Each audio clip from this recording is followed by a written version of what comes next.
bienvenue pour cette soirée de l'étrange. Alors, cette soirée de l'étrange a été organisée par mon amie Marina de la chaîne L'Ange Bleu et je la remercie de m'avoir invitée à participer avec elle à cette soirée très spéciale, vous allez le voir. Vous allez pouvoir suivre ma vidéo. D'ailleurs, vous aurez une petite surprise tout à l'heure. Je ne vous en dis pas plus pour le moment. Et vous pourrez également suivre la vidéo de Marina sur sa propre chaîne L'Ange Bleu. Voilà.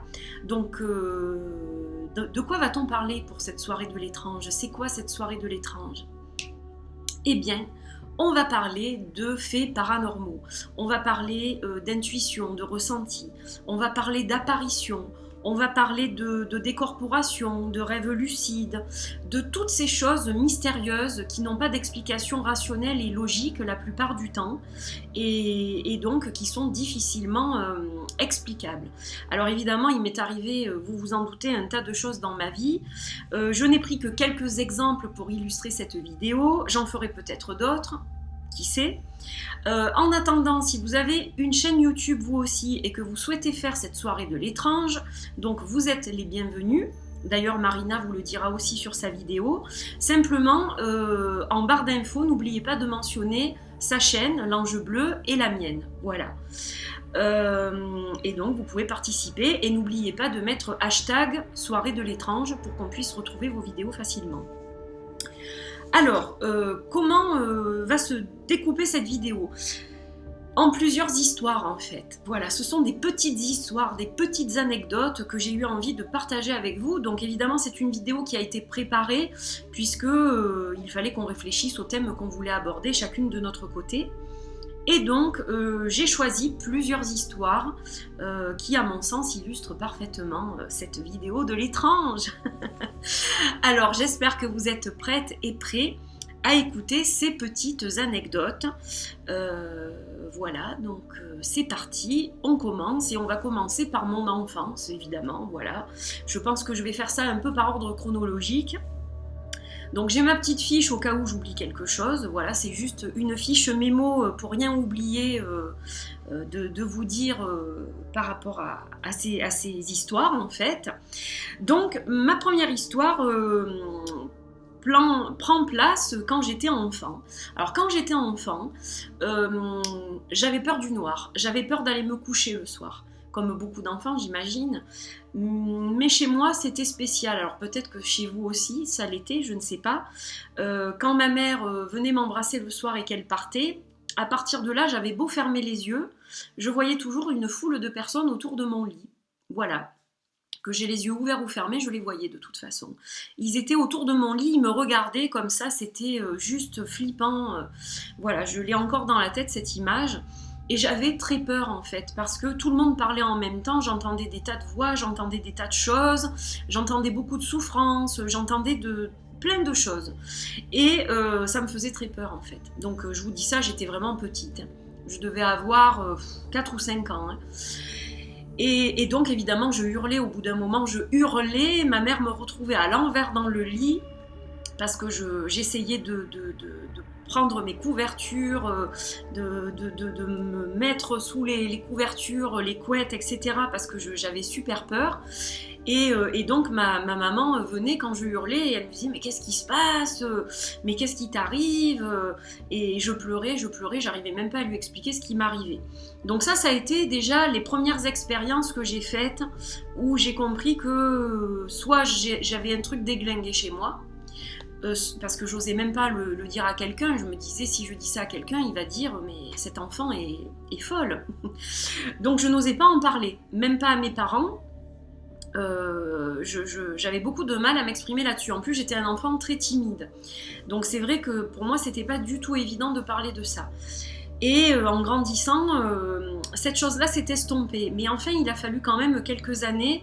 Je pense que jusqu'à l'âge à peu près de 7-8 ans, j'ai toujours eu cette sensation d'être accompagnée, d'être pas espionnée, mais voilà, d'avoir des gens autour de moi quand je m'endormais la nuit, qui étaient là, qui me regardaient, qui m'observaient. Et donc ça a été assez dérangeant en fait. Et puis surtout, ça me faisait très peur. Donc ça s'est produit pendant un certain nombre d'années. Je n'étais jamais seule en fait. C'était ça un peu le truc.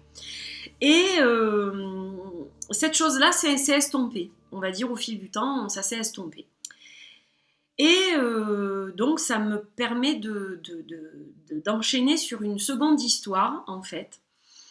Qui est déjà un peu plus impressionnante. Bon, après, c'est vrai que beaucoup d'enfants ont la clarté médium, puisqu'un enfant, c'est quelqu'un qui est pur.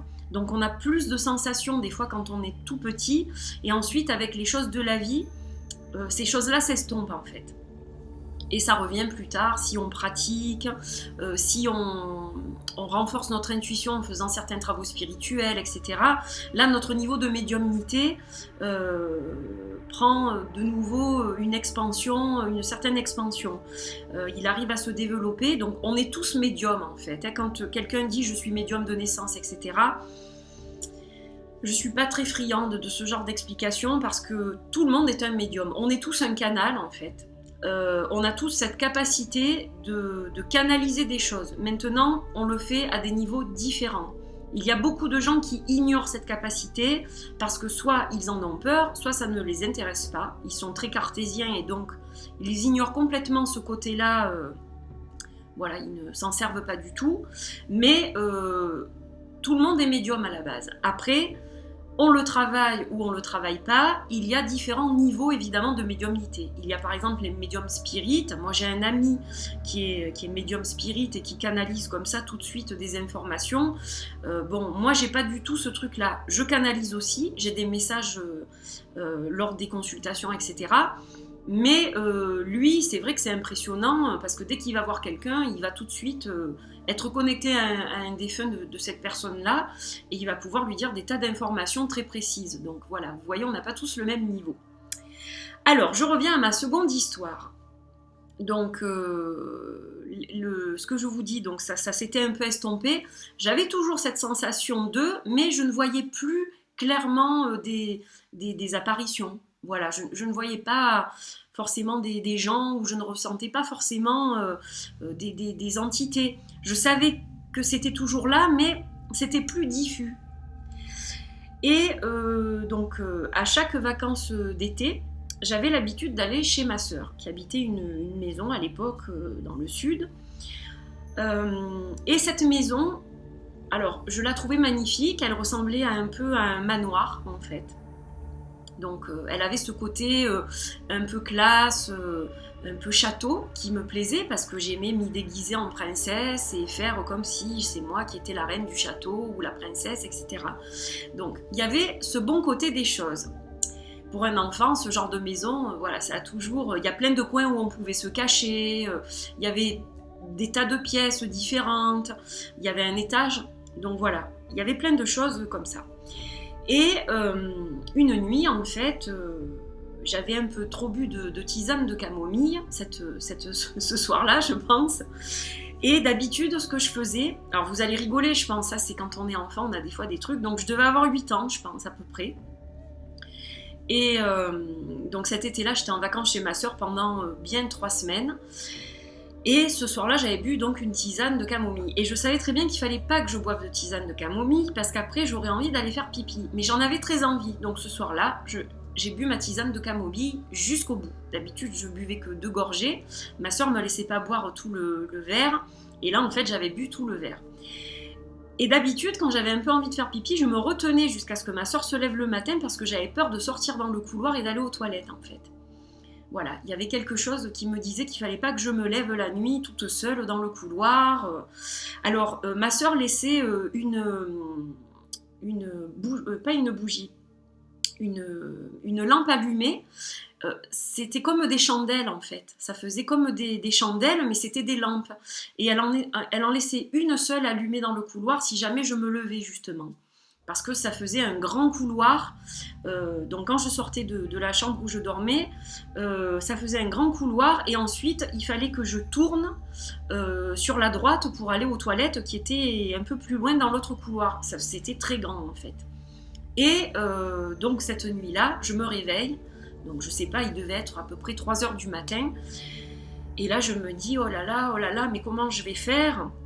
je regarde le petit réveil qui est à côté de moi sur la table de nuit, j'allume la lumière et je vois qu'il est 3h, 3h15 du matin. Et là je me dis, c'est pas possible, je peux pas attendre jusqu'à 7h que tout le monde se lève, ça va pas aller. Donc je prends mon courage à deux mains, et Dieu sait qu'il m'en a fallu du courage, je vous le dis.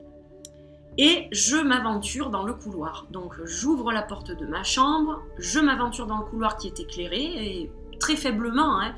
C'était juste comme une...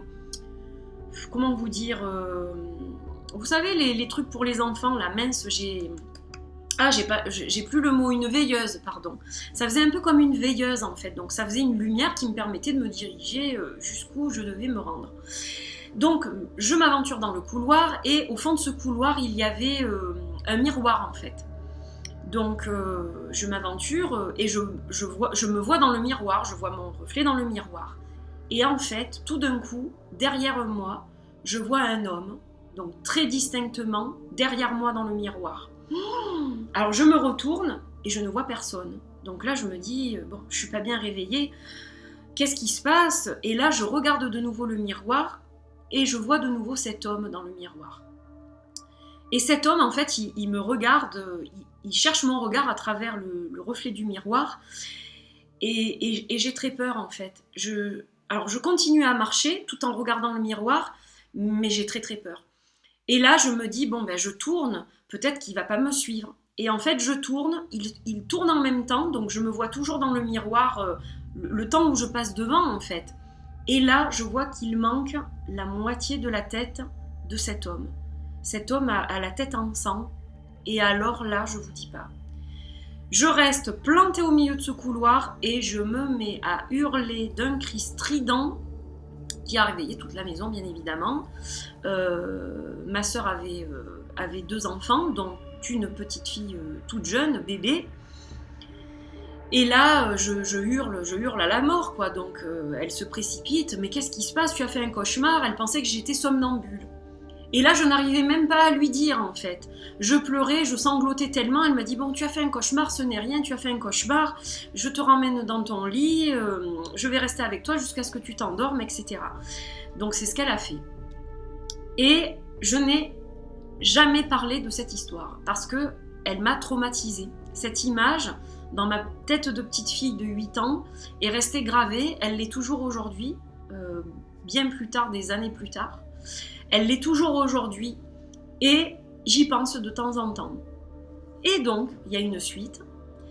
Il y a environ 2 ans, ma sœur et moi, on a décidé de se faire un resto. Voilà, on s'est dit, on va se faire un bon petit restaurant. Et donc, on se retrouve en ville, voilà, pas loin d'où j'habite, pour se faire un petit resto. Et ce jour-là, je ne sais pas pourquoi, on a reparlé de certains souvenirs, et notamment de cette maison. Et je lui dis, eh bien écoute, il faut que je te dise un truc par rapport à cette maison. Et je lui raconte cette histoire de cette fameuse nuit dont elle se rappelait, parce que je criais tellement que ça l'avait bouleversée, et puis je ne voulais pas parler en fait. Je ne voulais pas dire de quoi j'avais rêvé, elle pensait que c'était un cauchemar, donc je ne voulais rien dire. Et donc je lui ai raconté ce qui m'était arrivé ce jour-là. Et là, elle me dit, mon Dieu, c'est incroyable ce que tu me racontes, ma sœur. Parce qu'en fait, on a su quand on a quitté cette maison, parce qu'en fait ma sœur aimait cette maison, mais elle n'y était pas bien. Et pour cause, c'est parce qu'en fait cette maison, entre guillemets, était hantée par quelqu'un qui n'était pas bien, qui n'était pas heureux. Et donc il se passait des tas de choses dans cette maison, c'est-à-dire que ils entendaient toujours des bruits, il y avait toujours des trucs un peu bizarres, quoi. Et donc ma sœur me dit que quelqu'un s'est donné la mort à l'aide d'une arme à feu dans cette maison. Voilà, donc je vous laisse imaginer pourquoi j'ai vu ce monsieur avec la moitié de la tête en moins. C'est un peu, alors elle est un peu flippante, elle est un peu tragique cette histoire, mais donc des années plus tard, j'ai eu l'explication de ce que j'avais vu cette nuit-là. C'est-à-dire que j'ai donc vu ce monsieur qui s'était donné la mort et qui errait en fait dans les couloirs de cette maison, ne sachant pas vraiment où il devait aller, j'imagine. Il s'était présenté à moi parce que il avait dû sentir que je pouvais le voir ou l'entendre, ou voilà. Mais à ce moment-là, je n'ai pas pu gérer, évidemment, puisque j'étais un enfant et que surtout j'ai eu très peur et malheureusement, je n'ai pas pu l'aider. Voilà, donc ma sœur a quitté cette maison par la suite, donc parce qu'elle ressentait des choses qui étaient un peu particulières, et puis surtout, bon, après, elle a acheté une maison. Mais tout ça pour vous dire que, voilà, je ne savais pas du tout ce fait, m'était parfaitement inconnu. Et quand j'ai décrit ce personnage à ma sœur, elle a été bluffée parce qu'elle m'a dit c'est vraiment impressionnant cette histoire que tu me racontes, voilà. Et moi donc j'ai su pourquoi j'avais vu cette personne. Donc voilà, ça c'est mon autre petite histoire. Alors une autre histoire, à peu près dans la même tranche d'âge, avant que je perde ma grand-mère, elle était encore en vie à ce moment-là. Dans la maison où elle habitait, il y avait un étage et un jour je suis allée à l'étage pour jouer, voilà, je sais plus trop. J'aimais bien aller à l'étage. L'étage était inhabité en fait, ma grand-mère vivait au rez-de-chaussée et l'étage était inhabité, il y avait des chambres et tout, mais personne ne s'en servait en fait. Voilà, l'étage était pas condamné, mais presque. Et je retrouve en fouillant, vous savez comment c'est les gosses, hein, ils cherchent toujours la bêtise à faire, ou s'ils peuvent trouver des trésors cachés, ou voilà quoi. Donc je tombe sur des photos. Et parmi ces photos, je tombe sur une photo où il y a une dame en fait. Une dame que je connais, parce que je la vois souvent. En fait, cette dame, je la vois chaque fois que je vais chez ma grand-mère. C'est-à-dire que quand j'arrive chez ma grand-mère et que des fois je vais promener aux alentours dans le grand jardin, la grande propriété, je vois cette dame qui me fait signe, qui me sourit, et elle passe et puis je la vois disparaître pratiquement. Mais bon, ça me choque pas plus que ça. Je lui réponds, je lui fais des signes la plupart du temps. Et donc je tombe sur cette photo. Et là ma grand-mère arrive, elle me dit mais qu'est-ce que tu fais là, tu n'as rien à faire là, il faut que tu descendes au rez-de-chaussée, je veux pas que tu joues toute seule à l'étage, si tu te fais mal et ci et ça, enfin bref. Et là j'ai la photo dans les mains et ma grand-mère me dit laisse cette photo. Et je lui dis je la connais cette dame, je la connais bien. Chaque fois que je viens ici, elle est là. Alors ma grand-mère me regarde un peu interloquée, elle me dit mais non, c'est impossible, tu peux pas la connaître. Mais je lui dis bien sûr, je la vois. Puis je lui décris la robe dans laquelle je la vois. Voilà, je lui dis, elle porte ça, elle a un panier, elle porte des choses. Et je la vois, elle me sourit, elle me fait signe. Et là ma grand-mère me regarde et elle me dit tu ne peux pas voir cette personne-là. Parce que cette personne est décédée il y a très longtemps. Voilà, donc... nous n'en avons plus du tout reparlé. Après, j'ai perdu ma grand-mère, malheureusement. Mais, du coup, qu'est-ce que je voyais, qui je voyais à ce moment-là? Voilà. Un mystère encore, mais j'étais bien sûre de moi, j'étais formelle que c'était bien cette personne-là que je voyais. Et de toute façon, je n'aurais pas pu croiser quelqu'un dans la propriété de ma grand-mère puisque c'était verrouillé par un grand portail et on ne pouvait pas rentrer. Donc s'il y avait quelqu'un dans la propriété, ma grand-mère le savait forcément. Et donc quand je lui ai dit que je la voyais passer comme ça, bon, elle a tout de suite compris que il y avait quelque chose qui était de l'ordre du surnaturel. Mais comme j'étais une enfant jeune, voilà, on n'en a pas discuté, mais elle avait compris qu'il y avait quelque chose de particulier chez moi et voilà, mais on n'a pas eu le temps d'en parler. Alors, histoire suivante. Juste, il faut que je regarde mon horloge. Vous allez savoir pourquoi dans un moment. Je vais vous parler de la Californie. La Californie où j'ai vécu. Voilà, donc j'habitais chez des gens qui m'ont hébergée un certain temps. Et il m'est arrivé quelque chose qui a marqué un tournant, je pense, dans ma vie de médium, dans ma vie de femme, dans ma vie de canal, de tout un tas de choses. En fait, ça a vraiment marqué un tournant, je pense. Alors, lorsque j'étais en Californie, en 1995 exactement, donc ça s'est passé en 95, la mère de l'ami chez qui je vivais était malade. Et et elle est décédée en fait. Cette dame, voilà, elle est décédée. Et en fait, mon amie elle n'était pas américaine, elle était originaire d'un autre pays, d'un pays d'Amérique latine. Et donc sa mère est décédée dans ce pays-là, et donc mon amie n'a pas pu ni lui dire au revoir, ni assister aux funérailles en fait. Parce que c'était très loin, le billet était très cher, et elle avait prévu d'y aller plus tard en fait. De faire une autre cérémonie avec ses frères et sœurs, de faire quelque chose pour sa mère, etc. Donc une nuit, en fait, on allait se coucher, en fait. On avait passé une bonne soirée, on avait fait un peu la fête, voilà, mais rien d'extraordinaire, hein. On n'avait pas pris de drogue, pas de choses comme ça. Une soirée tout à fait normale, en fait. On avait bu un coup entre amis, voilà. Donc à l'époque, je partageais ma chambre avec une autre personne qui vivait là aussi. Et donc, on va dans la chambre et puis je dis, tiens, j'ai soif, donc il faut que j'aille boire un coup avant d'aller me coucher. Donc je retourne de ma chambre vers la cuisine.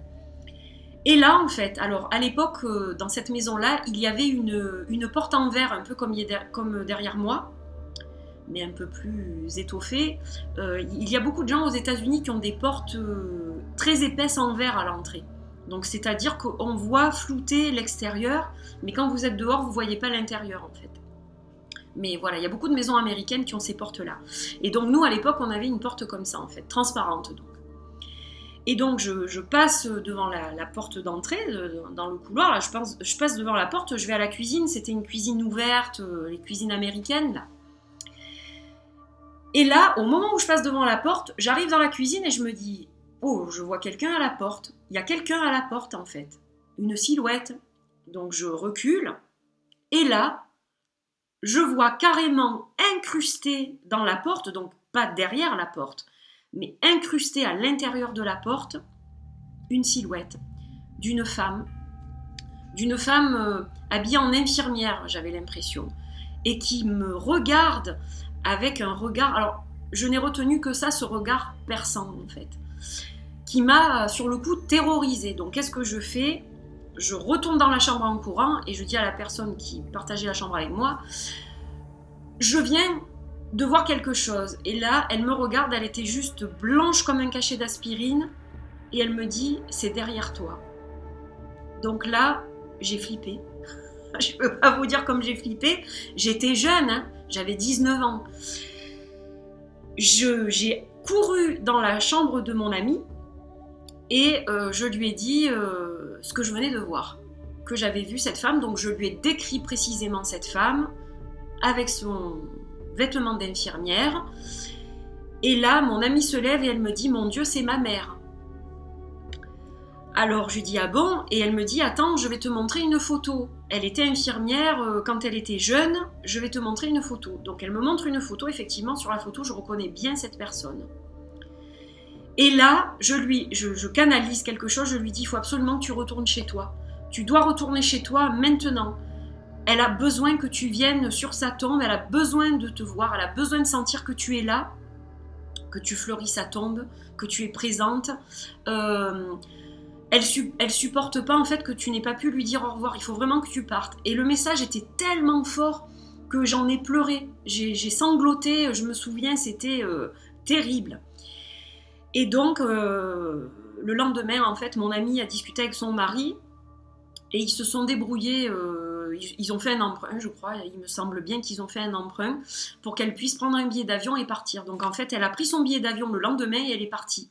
Elle est partie et j'ai quitté les États-Unis pour revenir en France momentanément parce que j'avais mon diplôme à passer. Donc j'ai quitté les États-Unis et je suis repartie aux États-Unis. Donc je n'ai pas vu mon amie revenir puisque elle était partie et elle n'est pas revenue avant que moi je parte. Mais quand je suis retournée aux États-Unis, donc elle était rentrée. Et donc elle m'a remerciée parce que effectivement, quand elle est arrivée là-bas, en fait, depuis que sa mère était décédée, elle n'était pas bien. C'était sa mère qui devait certainement la perturber en essayant de communiquer avec elle. Et à partir du moment où elle est allée là-bas et qu'elle a fait ce que sa mère lui a demandé, à travers moi, eh bien, elle a senti une paix intérieure intense, et à partir de là, c'est allé beaucoup mieux en fait. Voilà, donc encore une histoire très mystérieuse d'apparition. Décidément, ça fait 3 fois que j'ai le facteur qui vient et 3 fois un facteur différent. Alors là, je comprends plus rien. Je sais pas comment ils font leur compte, mais bref. Perturbée, cette soirée de l'étrange. Alors ensuite, de quoi est-ce que je vais vous parler? Ah, j'ai mon petit bonhomme qui s'est tourné. Mystérieux ça aussi. Je ne l'ai pas vu se tourner, à moins qu'il était à l'envers dès le début, mais je ne crois pas. Je vais vous parler de la maison dans laquelle j'habite aujourd'hui. Quand j'ai visité cette maison pour la première fois, je me suis sentie bienvenue, c'est-à-dire que j'ai senti carrément une présence qui me disait « je suis contente que tu sois là » ou « content », je ne savais pas vraiment. Et j'ai été tout de suite, j'ai eu envie d'habiter cette maison en fait. Il fallait que j'habite cette maison, voilà, c'était comme ça. Et au départ, cette maison n'était pas pour moi en plus. Et finalement, les choses ont fait que j'ai pu habiter cette maison à l'époque avec mon mari. Donc voilà, on a habité cette maison et je sentais une présence tout le temps en fait. Et puis un jour, j'étais dans ma salle de bain, c'était le soir tard, voilà, j'avais laissé la porte de ma salle de bain ouverte, donc derrière moi il y a le couloir, quand c'est ouvert. J'étais en train de me démaquiller et puis tout d'un coup, je me regardais dans le miroir, je vois passer quelque chose derrière moi dans le miroir. Je me tourne, je me dis qu'est-ce que c'est que ça? Bon, plus rien. Donc je continue de me démaquiller et là, je revois passer derrière moi une silhouette d'une femme en blanc, en robe très longue, avec des cheveux très longs. Elle passe très doucement comme si elle flottait en fait. Et alors là, j'ai dit, mais c'est pas possible, oulala, qu'est-ce qui m'arrive là? Qu'est-ce que je suis en train de voir? Et je la voyais assez distinctement, donc le réflexe, je me retourne pour la voir, et ça s'est évaporé, comme de la fumée en fait. De la vapeur, de la fumée, voilà, quelque chose de très étrange en fait. Et cette personne-là, cette apparition-là, est revenue plusieurs fois en fait. Elle est revenue un certain nombre de fois, et puis un beau jour, je ne l'ai plus vue ni plus ressentie. Donc je pense qu'elle avait dû faire son chemin et que voilà, elle avait ressenti le besoin de partir, donc soit d'aller vers la lumière, soit de changer de décor, mais dans tous les cas, elle n'était plus là. Voilà, donc encore une histoire d'apparition. Moi j'ai vu beaucoup de choses comme ça, d'apparitions, et puis alors souvent c'est des choses assez précises quand même. C'est pas forcément comme un nuage de fumée, ou voilà, on voit tous des choses différentes, j'imagine, mais alors je dis pas que c'est comme nous, des êtres de chair et d'os, non, c'est pas vraiment ça, mais il y a quand même des traits qui se dessinent, il y a quand même des choses que j'arrive à percevoir avec clarté. Alors est-ce que c'est mon esprit qui voit ça avec clarté, ou est-ce que ce sont mes yeux physiques, ou est-ce que c'est donc mon troisième œil, je ne sais pas. Mais dans tous les cas, voilà, je vois des choses des fois avec quand même précision. Alors, donc, la prochaine histoire, je ne vais pas la développer, je vais juste la survoler, parce que si vous voulez connaître l'entièreté de cette chose-là, il faudra aller écouter la vidéo de Marina, regarder la vidéo de Marina, parce que je la raconte en entier. Donc en fait, c'est une histoire de ce qu'on appelle en anglais OBE, Out of Body Experience, qui veut dire sortie de corps, décorporation exactement.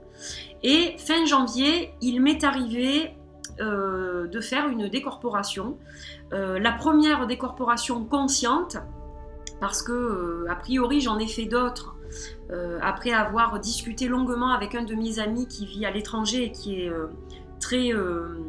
très spirituel et très calé là-dessus.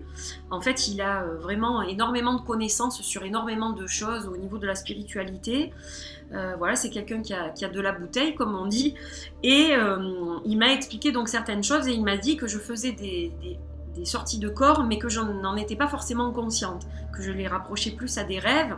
Et là, en fait, c'était la première fois que j'en étais consciente. Voilà. Donc, si vous voulez écouter cette histoire, je vous invite à aller voir la vidéo de Marina, puisque j'interviens sur sa chaîne. Voilà. Alors ensuite, je vais vous parler d'un rêve lucide que j'ai fait il n'y a pas très longtemps, puisque c'était début février. Alors qu'est-ce que c'est un rêve lucide? Vous allez me dire, mais qu'est-ce que c'est un rêve lucide? Ça veut dire quoi? Alors un rêve lucide, c'est quand vous êtes en train de rêver et que vous savez que vous êtes en train de rêver. C'est-à-dire que dans votre rêve, vous vous dites « je sais que je rêve ». Alors comment ça marche? Je ne saurais pas vraiment vous dire. J'en fais de temps à autre maintenant, c'est pas tout le temps. J'en ai fait un cette nuit, par exemple, que je ne vais pas vous raconter aujourd'hui. Mais il y a des choses voilà, qui sont pas forcément explicables, en fait. Moi, des fois, je fais des rêves où, comme tout le monde, voilà, ce sont des rêves. Et puis, des fois, je fais des rêves et je sais que je rêve. Donc, à l'intérieur de mon rêve, à un moment donné, je me dis... Tu rêves, tu es dans ton lit en train de dormir et tu rêves, c'est un rêve. Donc je prends le contrôle sur mon rêve en fait. Et donc dans ce rêve-là, je rencontrais ma grand-mère maternelle, dont je vous parlais tout à l'heure. Et donc je la voyais, je lui disais mais qu'est-ce que tu fais là? Je sais très bien que tu ne fais plus partie de notre monde, tu es dans une autre dimension maintenant. Et elle me répondait oui, mais... J'avais besoin de te parler, je voulais te parler. Alors je lui dis, ah bon, donc tu as quelque chose à me dire. Et c'est à ce moment-là que je me dis, je suis en train de rêver. Ma grand-mère est décédée, je le sais, et je sais que je suis en train de rêver. Pourquoi est-ce que je le sais? Parce que je ne porte pas mes bracelets. Je regarde mes mains, mes poignets, et je dis, ah, je ne porte pas mes bracelets. Je suis donc en train de rêver. Sauf que la nuit, je ne les porte pas forcément, ou j'en porte d'autres, mais c'est vrai que ça a été ça le truc, de me dire, je porte pas mon bracelet blanc, je sais que je suis en train de dormir et que je rêve, en fait. Voilà, et au moment où ma grand-mère allait me délivrer un message, mon chat m'a réveillée. Et alors là, j'étais pas contente parce que je voulais savoir ce que ma grand-mère avait à me dire. Bon, elle n'est pas encore revenue me voir, mais... J'espère que ça va venir bientôt. Voilà. Et donc je vais vous raconter ma dernière histoire. Et après cette dernière histoire, donc pour la toute fin de la vidéo, j'ai un petit cadeau pour vous. Vous allez voir. Je ne vous en dis pas plus. Je vous le dirai juste au dernier moment. Alors, une histoire d'intuition, de ressenti. J'étais au Danemark avec une de mes amies pour ses 40 ans. On est parti une semaine au Danemark et on avait pris des places de concert pour aller voir James Blunt, le chanteur anglais.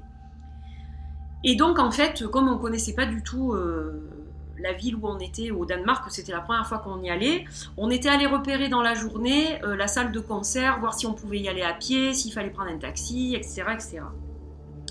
Et en fait, dans cette salle, quand on rentrait, à l'entrée de la salle, il y avait des cartes postales, en fait, avec James Blunt. Donc, elles étaient en libre service, hein, on pouvait les prendre. Et je dis à mon amie, prenons une carte postale chacune. Alors, elle me dit, ouais, ça fait un souvenir. J'ai dit, non, c'est pas pour ça. Tu sauras plus tard. Alors déjà, elle me regarde, elle me dit, oulala, ça y est, Nat, elle est perchée. Qu'est-ce qu'elle va nous sortir ? Donc on rentre à l'hôtel, on fait notre vie durant la journée, on sort, on va manger, on balade, on fait plein de trucs, on fait les boutiques, etc. etc. Et arrive le soir du concert, le moment où on devait partir de l'hôtel, donc on venait de se préparer, etc. Et là elle me dit, allez on y va, sinon on va être en retard. Et je lui ai dit, attends, il ne faut pas oublier les cartes postales. Elle me dit, qu'est-ce que tu vas en faire? Mais j'ai dit, il faudra qu'il les signe. À la fin du concert, il va les signer. On va le rencontrer. On va même lui parler et passer du temps avec lui. Et là, mon amie me regarde, elle me dit, oulala, Nat, franchement, les rêves, c'est beau, mais je crois que là, tu vas un peu loin dans ton délire. J'ai dit, non, je le sais, j'ai eu un flash. En fait, quand je suis arrivée dans la salle le matin et que j'ai vu les cartes postales, au moment où j'en ai pris une, j'ai eu un flash. C'est-à-dire que James Blunt était devant moi, en train de rire, et il était en train de signer cette fameuse carte.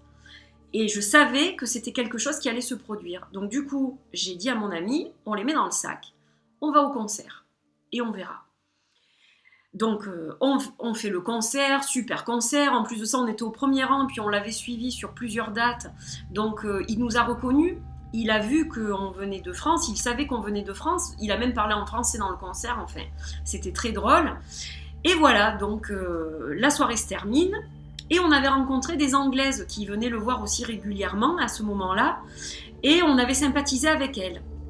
Et à la fin du concert, elles nous disent restez avec nous, on va attendre, on va voir s'il vient, s'il sort. Parce que bon, ça peut arriver des fois, c'est pas systématique, mais bon. Alors là, toutes les conditions, je vous le dis, n'étaient pas réunies. C'est-à-dire qu'il faisait moins 30. Je surveille mon truc. Il faisait moins 30. Donc je me disais non, jamais de la vie ils vont sortir les musiciens à moins de 30, c'est juste pas possible, ils vont juste se carapater pour aller à l'hôtel vite fait à mon avis. Et donc on a attendu une demi-heure, donc là j'étais en train de, je vous dis pas, de me geler, on était gelés. Plus froid que ça c'est pas possible, j'ai jamais eu aussi froid de toute ma vie en fait. Et puis au bout d'un certain temps, James Blunt sort. Et là, quand il me voit, il me dit « Mais qu'est-ce que tu fais là ? C'est loin la France !» Et là, mon ami me regarde et je lui dis « Tiens, tu peux me signer ça s'il te plaît, James ?» Mais oui, et donc du coup, il a pris nos cartes, il les a signées. Et ensuite, on a passé un moment avec lui. On a discuté avec lui, avec ses musiciens, et on a passé un super moment. C'était la première fois qu'on le voyait comme ça. On a eu l'occasion de le revoir par la suite plus tard. Je crois que c'était l'année d'après. Et voilà, donc ça a été super. Ça a été un super moment. Voilà, donc j'oublierai jamais ce moment-là parce que... et mon amie non plus, parce que c'est là qu'elle a pris conscience, je pense, que j'avais peut-être un truc particulier. Elle est très cartésienne et très rationnelle. Et en fait, là, elle s'est dit, oh là là, il y a vraiment un truc. Et en fait, je lui avais dit, ça c'est très important, qu'il portait un blouson kaki avec une capuche à fourrure en fait. Et il est sorti comme ça, avec un blouson kaki, capuche à fourrure. Voilà. Donc, extraordinaire histoire. Voilà. Alors maintenant, je crois que c'est l'heure de la surprise. Moi, j'ai fini mes petites histoires. Donc, j'espère que ça vous a intéressé, que ça vous a plu. Déjà. Et donc maintenant, eh bien, je vais téléphoner à mon amie Marina. Je vais la mettre sur haut-parleur, donc j'espère que vous entendrez bien ce qu'elle va nous raconter, parce qu'elle aussi, elle a une histoire à partager avec vous sur cette chaîne. Et donc, eh bien, on va lui passer un petit coup de fil pour voir ce qu'elle a à nous dire, en fait, par rapport à son expérience personnelle. Voilà. Allez, c'est parti.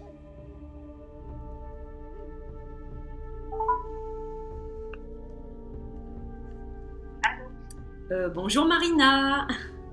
Oui, bonjour Nathalie. Comment vas-tu ? Très bien, merci, et toi ? Ben ça va, écoute, je suis en pleine vidéo, donc tu es mon invité de fin de vidéo, puisque moi j'ai raconté toutes mes petites histoires et j'avais promis à mes suiveurs, à mes auditeurs, mes auditrices, qu'il y avait une surprise en fin de vidéo. Ah, donc voilà. C'est la surprise alors. C'est ça. Donc bienvenue à bord de la chaîne. Oui, merci beaucoup, ouais, ça me fait hyper plaisir. Bonjour à tous. Donc oui, j'avais envie de partager avec vous une expérience qui m'a vraiment marquée parce qu'en plus j'étais très jeune à l'époque, j'étais une très jeune fille. Hein. Et à l'époque, je vivais en Italie. D'accord. Dans ma famille italienne. Ok. Je travaillais de nuit dans un bar-restaurant, c'était un grand centre sportif. Bien souvent, je sortais, je débauchais, on va dire, au lever du jour. Ah oui, d'accord. Et cette fameuse expérience, c'était vraiment en pleine nuit, parce que quand j'ai quitté le travail, il n'y avait pas beaucoup de clients ce jour-là, et on est parti un peu plus tôt, donc il devait être dans les 4h du matin, c'était nuit noire. Voilà. D'accord. Donc, ma tante, mon oncle me déposent chez ma grand-mère, ils attendent que je sois bien rentrée, que je leur montre que la porte est ouverte. Voilà. Normal. Voilà, j'étais toute jeune, ils s'inquiétaient pour moi. Bah oui, hein, c'est sûr. Je me tourne vers eux, je lève ma main pour leur faire signe, c'est bon, tout va bien. Et là, je vous avoue que j'aurais préféré qu'ils restent avec moi. Ah. J'ai un peu regretté d'avoir levé la main et qu'ils soient partis. Parce que quand j'ai ouvert la porte, j'ai eu quelqu'un en face de moi, j'étais pas du tout préparée. Alors je précise, petite parenthèse, oui. Pour ceux qui me connaîtraient déjà, j'ai le don de clairvoyance, voilà, de médiumnité de naissance, donc c'est vrai que dans ma vie, j'ai vu pas mal d'apparitions, j'ai vu pas mal de petits fantômes, etc. Et là, ce que je vais vous raconter, là, ce qu'on va parler, je la voyais en 3D. Ah oui, En 3 d'accord. dimensions. C'était comme si qu'on se voit, toi et moi, quoi. Et à quelques mètres seulement de moi. Donc ça m'a vraiment choquée. J'ouvre la porte. Donc devant moi, il y avait le salon de mes grands-parents. Et tout au fond, il y avait une salle de bain, une petite salle de bain avec une toute petite fenêtre. Et de cette fenêtre-là, il y avait la cour de la voisine, avec des lampadaires. Donc, si tu veux, il y avait une petite lueur qui venait de la salle de bain au fond. C'était pas complètement tout noir, quoi. Il y avait une petite lueur. D'accord. J'arrive au pas de la porte, donc, et là, au fond, je vois une femme en face de moi. Oula. Voilà, donc... ouais. Je vois une femme qui était donc toute fine, une belle silhouette, plutôt fine, grande, fine, avec une robe des anciens temps. Moi, j'aurais dit époque victorienne, mais vous allez voir par la suite de l'histoire que c'était pas du tout l'époque victorienne. Pourquoi ? Parce qu'elle était cintrée à la taille et ça partait évaser vraiment la longue robe de princesse, quoi. Ouais, ça faisait un peu ancien, quoi, les modes anciennes, quoi. C'est ça. Et je voyais qu'elle avait comme un chignon, ses cheveux étaient amassés sur le dessus de sa tête, et elle se tournait vers moi, et elle passait tout doucement. Mais moi, je voyais pas ses yeux, son nez, sa bouche, parce que comme elle était tournée vers moi, c'était tout noir à l'intérieur de son visage. Moi, je voyais la silhouette, quoi. Ouais, la silhouette. Je voyais que c'était une personne vraiment en 3 dimensions comme moi, mais je pouvais pas voir ses yeux. Il faisait trop sombre pour voir ses yeux, sa bouche, etc. Et donc, elle se tourne vers moi, elle me regarde, et elle passe à une lenteur. C'est souvent comme ça. Ouais, c'est souvent comme ça. Mais c'était vraiment, je marche doucement pour vraiment que tu me vois, quoi. Ouais. Je veux être vue, quoi. Je suis là, quoi. Ouais. Alors ça, c'est sûr que je l'ai pas loupé, je l'ai bien vu. Hein. Ah bah oui, ça, j'imagine. Voilà, et donc, alors très belle silhouette, c'était vraiment la princesse avec sa grande robe noire et tout. Je me suis retrouvée les jambes, mais si, mes jambes, c'était, j'avais l'impression d'avoir des tonnes de béton, que je ne pouvais plus avancer. Je ne pouvais pas faire un pas, j'étais vraiment... pétrifiée, on dit, hein. On reste sur place et on peut plus bouger, quoi. Ouais, j'étais pétrifiée, et à chaque fois, comme on dit, oui, si je vois ci ou si je vois ça, on essaye d'anticiper les situations, on dit, bah moi, je me sauverai en courant, je ferai ci, je ferai ça. Pas du tout. Quand on se retrouve dans une telle situation, on réagit d'une façon complètement différente. Ah bah oui, ça c'est sûr. On est tous différents en plus, hein, on n'a pas tous la même réaction. C'est ce qui vraiment m'a marqué, c'est que mon corps ne répondait plus. Je ne pouvais absolument pas bouger, pas du tout. J'étais là, devant la porte, immobile. Je ne pouvais plus faire un pas.